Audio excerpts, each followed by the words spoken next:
मशहूर singer Sonu Nigam Mumbai police में शिकायत दर्ज कराने पहुंचे। दरअसल एक शो के बाद सोनू निगम पर हमला किया गया। सोनू को तो ज्यादा चोट नहीं आई, लेकिन इसमें 2 लोग गंभीर रूप से घायल हो गए। पुलिस ने इस मामले में एक शख्स के खिलाफ मामला दर्ज किया है।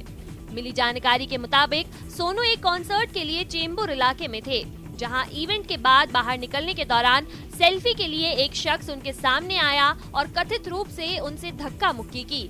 इस दौरान सोनू के बॉडीगार्ड ने उन्हें बचाकर निकालने की कोशिश की, लेकिन शख्स ने उन पर कथित रूप से हमला कर दिया। एफआईआर कराने के बाद सिंगर ने मीडिया से बात की और आप बीती बताई। जोन 6 के डीसीपी हेमराज सिंह राजपूत ने बताया कि लाइव कॉन्सर्ट के बाद सोनू निगम स्टेज से नीचे उतर रहे थे, तभी एक शख्स ने उन्हें पकड़ लिया। आपत्ति के बाद उन्होंने सोनू निगम और उनके साथ 2 अन्य लोगों को सीढ़ियों से धक्का दे दिया। उन दोनों लोगों को गंभीर चोट आई है। आरोपी का नाम स्वप्निल फटरपेकर है। उन्होंने बताया कि सोनू निगम से बातचीत के आधार पर घटना जानबूझकर की गई हो, ऐसा नहीं लग रहा। बहरहाल पुलिस ने एक शख्स के खिलाफ केस दर्ज कर लिया है। पुलिस पर हमले का ये वीडियो बता रहा है कि बिहार में कानून का इकबाल अब खत्म हो चला है और पुलिस अपना वजूद साबित करने की नाकाम कोशिश कर रही है। हाल ये है कि ग्रामीण भी उसे नहीं छोड़ रहे। ये देखिए कैसे ग्रामीणों के हमले से पुलिस वाले सिर पर पांव रखकर भाग रहे हैं। वीडियो को देखकर आप भी हैरान हो जाएंगे, आखिरकार ये सब हो क्या रहा है। आप जो तस्वीरें देख रहे हैं वो सीतामढ़ी के पुपरी थाना क्षेत्र के भिट्टा गांव की है, जहां पुलिस और पुलिस वाहन पर ग्रामीणों ने जमकर लाठी डंडे बरसाए। तस्वीरों में पुलिस वाले अपनी जान बचाने को लेकर जैसे तैसे भागते नजर आ रहे हैं। बता दें, 3 दिन पूर्व भिट्टा गांव के संदेहास्पद स्थिति में एक शख्स की मौत हो गई थी। ग्रामीण इसे हत्या बताकर हंगामा और प्रदर्शन कर रहे थे। सड़क जाम की सूचना पर पहुंची पुपरी थाना पुलिस ने लोगों को जब समझाने का प्रयास किया तो लोगों ने उस पर हमला बोल दिया। पुलिस के वाहनों को भी क्षतिग्रस्त कर दिया गया। हालांकि इस मामले में पुलिस ने 54 नामजद लोगों के खिलाफ एफआईआर दर्ज करते हुए कुछ लोगों को गिरफ्तार कर जेल भेज दिया है। तेल की टंकी में शराब, इंजन में शराब, जैकेट के अंदर छिपा कर रखी गई शराब। जहां पहुंची पुलिस की नजर वहीं मिली शराब। तस्वीरें बिहार के गोपालगंज की है। कुचायकोट थाना क्षेत्र के बलथरी स्थित चेक पोस्ट से यूपी से शराब की तस्करी कर ला रहे 2 शातिर तस्करों को उत्पाद टीम ने गिरफ्तार किया। तस्कर बाइक को मॉडिफाई कराकर शराब की तस्करी करते थे। इन तस्करों से करीब 500 से ज्यादा शराब की बोतलें मिली है। होली नजदीक है, इसीलिए शराब को खपाने के लिए बड़ी मात्रा में तस्करी की जा रही है। ये बात और है कि कभी कभी पुलिस इन तस्करों पर भारी पड़ जाती है। अक्सर चोरों को आपने सोना चांदी और बाइक चुराते देखा होगा, लेकिन जो सीसीटीवी हम आपको दिखाने जा रहे हैं उसमें चोर जेवरात या बाइक नहीं बल्कि घोड़ा चुरा कर ले जा रहे हैं। ध्यान से देखिए, पहले एक आदमी सीसीटीवी में नजर आता है और उसके साथ एक घोड़ा नजर आता है, फिर दूसरा आदमी नजर आता है और उसके साथ भी घोड़ा नजर आता है। दरअसल ये दोनों आदमी चोर हैं और घोड़ा चुरा कर ले जा रहे हैं। चोरों ने सोचा कि वो बहुत स्मार्ट हैं और पकड़े नहीं जाएंगे, लेकिन चोरों की एक गलती ने उन्हें सलाखों के पीछे पहुंचा दिया। चोरी की पूरी वारदात सीसीटीवी में कैद हो गई और यहीं से पुलिस यूपी के हाथरस पहुंच गई, जहां आरोपियों ने चुराई घोड़ा घोड़ी को बेच दिया था। पुलिस ने लोडिंग गाड़ी के नंबर से आरोपियों की पहचान की और आरोपियों को घर लौटते ही दबोच लिया और जब इनसे सख्ती से पूछताछ की गई तो चोरी का राज खुल गया। प्रेमिका से चोरी चोरी चुपके चुपके मिलना एक युवक को महंगा पड़ गया। लोगों ने युवक को पकड़ लिया और प्रेमिका से जबरदस्ती शादी करा दी। घटना बिहार के छपरा की है। प्रेम प्रसंग में शादी की सूचना पर शादी देखने के लिए ग्रामीणों की भारी भीड़ उमड़ पड़ी। इस संबंध में बताया जाता है कि भिखारी छपरा गांव के मिथुन राम का साला मढ़ोरा निवासी युवती से प्रेम प्रसंग चल रहा था। इसी क्रम में रविवार की रात्रि में प्रेम युगल को परिजनों ने घर के पीछे एक साथ पकड़ लिया और दोनों को बांध कर रखा। सोमवार सुबह ग्रामीणों के सहयोग से प्रेमी युगल की रजामंदी से शादी कराने का निर्णय लिया गया। लड़की के परिजनों के सहयोग से ग्रामीणों ने बिन बाजा बिन बारात के ही विवाह करा दिया। शादी के बाद लड़की को लड़के के साथ विदा कर दिया गया। बताया जा रहा है कि लड़के के परिजन इस शादी के लिए तैयार नहीं थे, लिहाजा लड़का पक्ष से कोई भी शादी में शामिल नहीं हुआ। इंसान और बेजुबान के बीच प्रगाढ़ प्रेम के तो आपने कई किस्से सुने होंगे। आज हम आपको ऐसा ही एक किस्सा बताने जा रहे हैं जिसे देखकर आपके चेहरे पर मुस्कुराहट आ जाएगी। दरअसल यूपी में हाथरस के बरई शाहपुर गांव में डॉगी जूली के बच्चों का नामकरण संस्कार हुआ, जो हर जगह चर्चा का विषय बना हुआ है। जूली के मालिक मोरध्वज कश्यप ने अपनी पालतू डॉगी के बच्चों का नामकरण संस्कार बड़ी धूमधाम के साथ किया। इस दौरान मोरध्वज कश्यप ने भोज का भी आयोजन किया। इससे पहले मोरध्वज ने जूली के बच्चों के साथ बैंड बाजों के साथ बग्घी पर बैठाकर पूरे गांव का भ्रमण किया और गांव के लोगों को दावत का निमंत्रण दिया। वहीं कार्यक्रम के आयोजक मोरध्वज ने बताया कि जूली को उन्होंने बचपन से अपने बच्चों की तरह रखा है। जूली को 20 दिन पहले 5 बच्चे हुए थे, जिनका नामकरण किया गया है।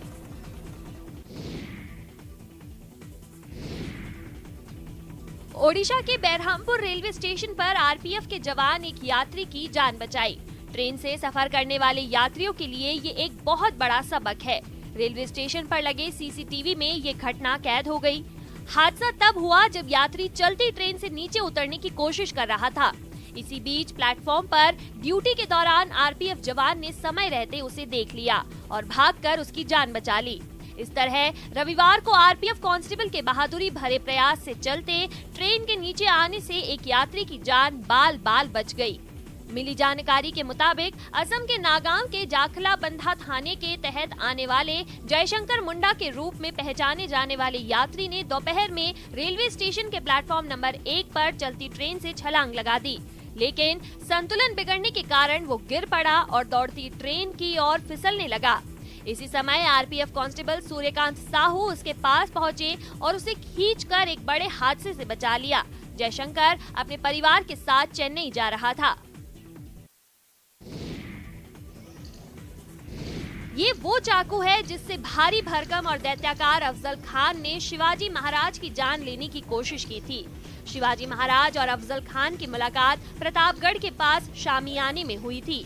अफजल खान जैसे ही शिवाजी महाराज से गले मिलने उनसे हाथ में बंधा चाकू शिवाजी की पीठ में घोंपने की कोशिश की। शिवाजी ने सतर्कता बरती और अफजल खान का पेट बागनखा यानी बाघ के नाखून से बने हथियार से चीर दिया।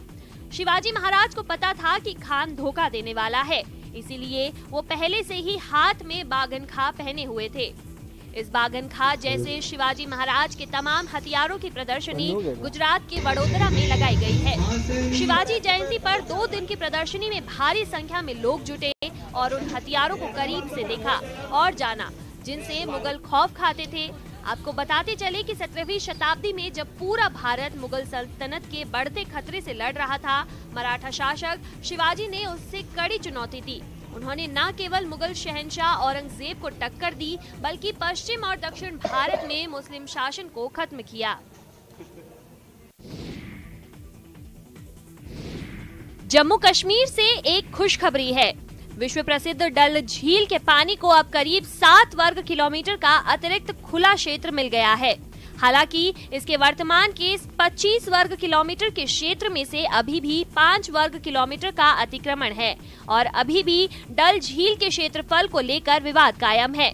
लेकिन दूसरी ओर कश्मीर के झील संरक्षण और प्रबंधन प्राधिकरण विभाग को खुशी इस बात की है कि वो पिछले 3 सालों के भीतर इसके करीब 7 वर्ग किलोमीटर क्षेत्र में से गाद, लिली के पौधों और दूसरे प्रकार के पेड़ों को हटाने में कामयाब रहा।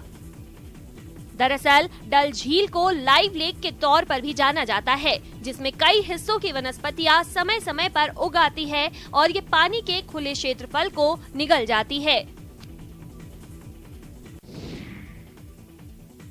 दुनिया का सबसे लंबा रिवर क्रूज गंगाविलास जहाज यात्रा के 42वें दिन सोमवार को गुवाहाटी पहुंच गया। बोट पर सवार सभी 28 पर्यटकों का IWAI पांडु बंदरगाह पर सराय घाट पुल के साथ लंगर डाले जाने के बाद जोरदार स्वागत सत्कार किया गया। बंदरगाह नौवहन और जलमार्ग मंत्रालय के अनुसार उतरने के बाद पर्यटकों को चाय की पेशकश की गई। जबकि उन्होंने ब्रह्मपुत्र के तट पर कार्बी और तीव समुदाय के मंडलों द्वारा रंगारंग लोक नृत्य के प्रदर्शन का आनंद लिया। गौरतलब है कि प्रधानमंत्री नरेंद्र मोदी ने 13 जनवरी को वाराणसी से ऐतिहासिक क्रूज सेट को झंडी दिखाकर रवाना किया, जो भारतीय राज्यों उत्तर प्रदेश, बिहार, झारखंड और पश्चिम बंगाल के साथ साथ बांग्लादेश से होते हुए असम के धुबरी पहुंचा। आपको बताते चले कि दुनिया के सबसे लंबे रिवर क्रूज का आगमन इस क्षेत्र के पर्यटन क्षेत्र की अपार संभावनाओं और पूर्वोत्तर से पर्यटन को बढ़ावा देने के लिए सरकार के प्रयासों का ज्वलंत प्रमाण है। इससे शेष विश्व में पूर्वोत्तर की समृद्ध सांस्कृतिक विरासत और प्राकृतिक सुंदरता को बढ़ावा मिलने की भी उम्मीद है। इन दिनों धर्मनगरी वृंदावन में होली का उल्लास खूब छाया हुआ है। होली की खुशी मनाने के लिए न केवल गृहस्थ जन बल्कि अपने घर परिवार से दूर आश्रम में रहकर एकाकी जीवन यापन कर रही वृद्ध माताओं में विशेष उत्साह देखा जा सकता है। और ऐसा हो भी क्यों ना। वृद्ध माताएं पिछले कुछ सालों से सरकारी और गैर सरकारी संस्थाओं के प्रयासों से रक्षाबंधन, दीपावली और होली जैसे पर्वों को हर्षोल्लास के साथ मनाती जो आ रही है। चैतन्य विहार स्थित महिला सदन में रह रही निराश्रित महिलाएं हर साल की तरह इस बार भी फूलों से हर्बल गुलाल तैयार कर रही है। इन माताओं को गुलाल बनाते समय इस बात की अतिरिक्त खुशी है कि उनके बनाए गुलाल से भुवन मोहन बांके बिहारी मंदिर समेत दूसरे प्रमुख मंदिरों में ठाकुर जी होली खेलेंगे। साथ ही उनके हाथों से बना ये गुलाल देश की महामहिम राष्ट्रपति, प्रधानमंत्री और मुख्यमंत्री को भी भेजा जाएगा।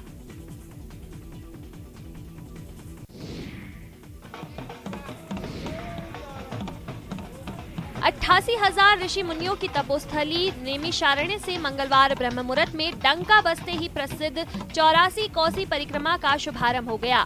बड़ी संख्या में परिक्रमार्थी पैदल ही राम नाम की धुन पर थिरकते हुए धर्म यात्रा पर रवाना हुए। पहला पड़ाव कोरोना में है। श्रद्धालुओं का मानना है कि 15 दिनों की पावन परिक्रमा करने से मनोवांछित फल की प्राप्ति होती है। परिक्रमा में 11 पड़ाव है। अंतिम पड़ाव मिश्रिक पहुंचकर परिक्रमा का समापन होगा। परिक्रमा में शामिल होने के लिए देश भर से श्रद्धालुओं का आगमन जारी है। भजन कीर्तन करते श्रद्धालु नैमिषारण्य में आस्था के अनगिनत रंग बिखेर रहे हैं। सतयुग में महर्षि दधीची ने सबसे पहले समस्त देवी देवताओं और तीर्थों का दर्शन पूजन करने और विश्व कल्याण के उद्देश्य से 84 कोसी परिक्रमा की थी।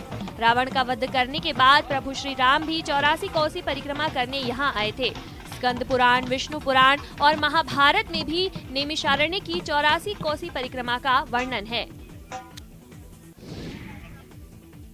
लेकर रंग बिरंगी दुनिया आया रे बाइस्कोप वाला, खिल उठी बच्चों की आंखें, मुख पर छाया है उजाला। एक दौर हुआ करता था जब गली मोहल्ले में बाइस्कोप वाले के आते ही बच्चे उसके पीछे पीछे दौड़ने लगते थे। कश्मीर की खूबसूरत वादियों की बात करें या आगरा के ताजमहल की, दिल्ली के कुतुब मीनार की या फिर मुंबई के गेटवे ऑफ इंडिया की, सभी पर्यटन स्थल इस छोटे से डिब्बे में बंद रहते थे और बच्चे खुशी से देखने के लिए बाइस्कोप वाले के पीछे पीछे भागते थे। वक्त बदला, दौर बदले, टेक्नोलॉजी बदली, धीरे धीरे बाइस्कोप अब विलुप्त होता जा रहा है। लेकिन अभी कई छोटे छोटे मेलों में बाइस्कोप नजर आ रहा है। बाइस्कोप को देखने के लिए बच्चों से ज्यादा उत्साहित बुजुर्ग होते हैं, क्योंकि उन्हें इस बाइस्कोप में अपना बचपन दिखता है। देवघर के शिल्प महोत्सव में पूर्वी चंपारण से राजकुमार चौबे बाइस्कोप लेकर आए हैं और लोग बड़ी खुशी और आनंद से इसका लुत्फ भी उठा रहे हैं। राजकुमार चौबे बताते हैं कि जब बुजुर्ग इस बाइस्कोप को देखता है तो काफी खुश हो जाते हैं और अपने बचपन की यादों को ताजा कर लेते हैं। मछली मारने के लिए इलेक्ट्रिक करंट का इस्तेमाल तकनीक और विज्ञान का शानदार तालमेल है। वैसे ये तालमेल सदियों पुराना है। जरा सोचिए, एक जमाने में जंगलों में रहने वाले लोग कैसे जानवर जैसा जीवन जीते थे। गुफाओं में रहते थे, कच्चे मांस मछलियों का भक्षण करते थे, पेड़ पौधों की पत्तियां और छालों से तन ढकते थे। सबसे पहले उसने आग जलाना सीखा। इसके बाद तकनीक और विज्ञान से की गई दोस्ती रोज नए चमत्कार दिखा रही है। झारखंड के गिरिडीह के ग्रामीण भी पीछे नहीं है। नदी नालों में मछली मारने में भी वे नए नए प्रयोग करने लगे हैं, विज्ञान का सहारा लेने लगे हैं। हालांकि ये जोखिम भरा है, लेकिन इसका रोमांच भी अलग ही है। गिरिडीह जिले के ऊसरी नदी में इलेक्ट्रिक करंट से मछलियों को पकड़ने का चलन जोर पकड़ रहा है। ये जो आप देख रहे हैं एक बांस है, बांस को एक चक्री बनाया गया है और उसी में एल्युमिनियम के वायर को लपेटा गया है और जो कनेक्शन जो उधर से आई है ट्रांसफार्मर से, और उस कनेक्शन को सीधे यहाँ से इस एल्युमिनियम से जोड़ा गया है और अभी फिलहाल इसमें 240 वोल्ट है। और वहीं जैसे ही इस वोल्ट को पानी में डाला जाता है यहाँ पे अर्थिंग मिलता है और इससे जब मछली को झटका लगता है तब मछली बेहोश गिर जाता है और मछली गिरने के बाद ये जो मछलियां हैं बेहोश पड़ जाता है, फिर ये लोग चुनते हैं। नागौर से माउंट एवरेस्ट तक का लंबा सफर, वो भी साइकिल पर, सुनने में भी अजीब लगे, लेकिन ऐसा ही एक जुनून लेकर घर से निकले हैं नागौर जिले के खीमसर के पप्पू चौधरी। पप्पू राजस्थान के कई जिले पार करने के बाद दौसा पहुँचे। यहाँ पहुँचने के बाद वो जिला कलेक्टर से मिले। जिला कलेक्टर ने पप्पू चौधरी को उनकी यात्रा के लिए शुभकामनाएं दी। और पूरा इंडिया का सब राज्य होगा जिसमें जी, और उसके बाद साथ में माउंटेनियरिंग कोर्स भी चल रहा है, तो उसमें ना ट्रैकिंग करना और एक्सपीडिशन समिट रहेगा और उसके बाद इसमें प्रैक्टिस भी रहेगी एवरेस्ट क्लाइंब करने के लिए। और उसके बाद 2025 माउंट एवरेस्ट क्लाइंब करने जा रहा हूँ। पप्पू नागौर से अपने बैग में स्लीपिंग बैग, पानी की बोतल, कपड़े और कुछ जरूरी सामान लेकर यात्रा कर रहे हैं। उन्होंने बताया कि सितंबर में वो यात्रा पर निकले तो गर्मी का मौसम था। जब यात्रा पूरी होगी और माउंट एवरेस्ट पहुंचेंगे तो तापमान माइनस होगा। पप्पू बताते हैं कि जब उन्हें रात में रुकने की कोई जगह नहीं मिलती तो सड़क किनारे ही टेंट डाल लेते हैं और रात गुजार लेते हैं। वैसे पप्पू इतिहास में पोस्ट ग्रेजुएशन कर रहे हैं।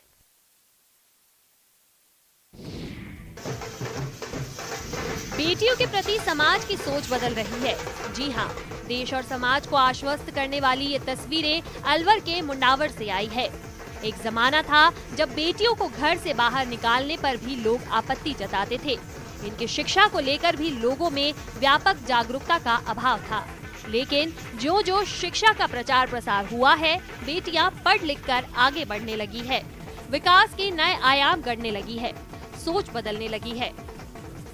हमारी ग्रामीण संस्कृति और रीति रिवाज में भी व्यापक परिवर्तन देखने को मिल रहा है। तस्वीरें मुंडावर उपखंड के गांव चांदपुर की है, जहां कुंवर सिंह की पुत्री बबली और गीतिका की घोड़ी पर बैठाकर गाजे बाजे के साथ बिंदोरी निकाली गई। दोनों बेटियां MA BEd तक पढ़ी हैं, जबकि इनके पिता खेती किसानी करते हैं। लड़कियों के दादा की ये इच्छा थी कि उनकी पोतियों की उसी तरह बिंदोरी निकाली जाए जिस तरह से लड़कों की निकाली जाती है। मेरे दादाजी की इच्छा थी कि मैं भी मेरे पोतों के समान ही पोतियों को मानूं और उनका भी बनवारा घोड़ी पे बैठा के और निकालूं और ग्रामीण क्षेत्र में एक संदेश दूं कि बेटियां किसी से कम नहीं है। खजुराहो में 49वें डांस फेस्टिवल का रंगारंग आगाज हो गया है। शास्त्रीय नृत्यों के इस महाकुंभ का आयोजन कंदरिया महादेव के मंदिर के पास बनाए गए मुक्ताकाशी मंच पर किया गया है। आयोजन का शुभारंभ प्रदेश के राज्यपाल मंगूभाई पटेल को करना था, लेकिन कुछ वजहों से वो कार्यक्रम में शिरकत नहीं कर सके। उनकी जगह सांसद और बीजेपी के प्रदेशाध्यक्ष VD शर्मा ने डांस फेस्टिवल का शुभारंभ किया। समारोह के उद्घाटन की पहली प्रस्तुति जानकी रंगराजन ने की। उन्होंने भरतनाट्यम से सभी का मन मोह लिया। साथ ही कई चुनिंदा कलाकारों ने भी कई डांस कला से अपनी मनमोहक प्रस्तुति देकर लोगों को भाव विभोर कर दिया। समारोह 26 फरवरी तक चलेगा, जिसमें भरतनाट्यम से लेकर कथक, कुचिपुड़ी तक तमाम नृत्य शैलियां भारत के सांस्कृतिक वैभव का बखान करेंगी। प्रदेश का सबसे बड़ा अस्पताल SMS एक और मुकाम हासिल करने को तैयार है। उम्मीद की जा रही है कि अगले महीने से अस्पताल में रोबोटिक सर्जरी की शुरुआत होगी। खास बात यह है कि SMS देश का दूसरा सरकारी चिकित्सा संस्था है जहां इसकी शुरुआत होने जा रही है। हाल ही में अस्पताल में करीब 50 करोड़ की लागत से 2 रोबोटिक सिस्टम इंस्टॉल किए गए हैं। अगले महीने तक डॉक्टर्स की ट्रेनिंग होगी, जिसके बाद रोबोट के जरिए सर्जरी की शुरुआत होगी। जो आप रोबोटिक आर्म्स देख रहे हैं, वो रोबोट आर्म्स आदमी के शरीर के अंदर में जाते हैं और हम यहाँ कंसोल पे बैठकर उसको पूरे आर्म्स को गाइड करते हैं और सर्जरी करते हैं। तो इसमें फ़ायदा ये होता है कि कुछ ऐसी जगह होती है शरीर के अंदर में जहाँ हम यदि चीरा लगाकर ऑपरेशन करें तो वहाँ पहुँचना बहुत मुश्किल होता है, क्योंकि बहुत गहरे में होता है। तो इसमें जो है हम कितना भी गहरा है वहाँ जा सकते हैं। मरीजों पर इसका भार नहीं पड़ेगा और चिरंजीवी योजना के तहत निःशुल्क इलाज भी मिल पाएगा। फरवरी के अंत तक झारखंड के पतरातू लेक रिजॉर्ट में पर्यटकों का आना जारी है। पतरातू लेक रिजॉर्ट की खूबसूरती पर्यटकों को लुभा रही है। झारखंड समेत बिहार, बंगाल से भी पर्यटक बड़ी संख्या में लेक पहुंच रहे हैं। यहाँ का नजारा इतना अच्छा है कि लोग खुद ब खुद इस मनोरम दृश्य की तरफ आकर्षित होकर यहाँ घूमने चले आते हैं। लेक में विचरण करते ये पक्षी भी देखने में बेहद खूबसूरत लग रहे हैं। इसके अलावा पर्यटकों में खास आकर्षण के लिए मोटर बोट और स्पीड बोट की भी व्यवस्था की गई है, जिसका लोग जमकर लुत्फ उठा रहे हैं। यहाँ घूमने आए पर्यटकों का कहना है कि लेक बहुत ही खूबसूरत है। पर्यटक यहाँ पर घुड़सवारी, स्पीड बोट और नौका विहार का खूब मजा उठा रहे हैं। पर्यटकों के यहाँ बड़ी संख्या में आने से नाविक और दुकानदार भी काफी खुश हैं। इन्हें भी अपने व्यापार को बढ़ावा देने का अच्छा मौका मिला है।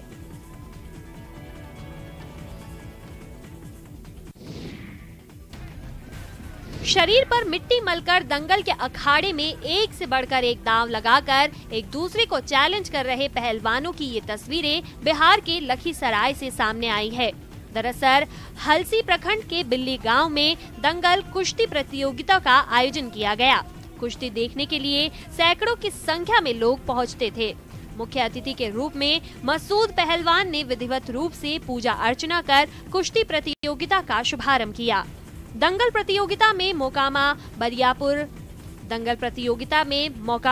बरियारपुर समेत स्थानीय पहलवानों ने अखाड़े में अपना करतब दिखाया। जीतने वाले पहलवानों को आयोजकों की तरफ से इनाम दिया गया। मौके पर मौजूद मसूदान पहलवान ने बताया कि जिस तरह से अन्य खेलों को सरकार बढ़ावा दे रही है, उसी तरह कुश्ती को भी बढ़ावा मिले तो बिहार फिर से कुश्ती में 1 नंबर पर रहेगा।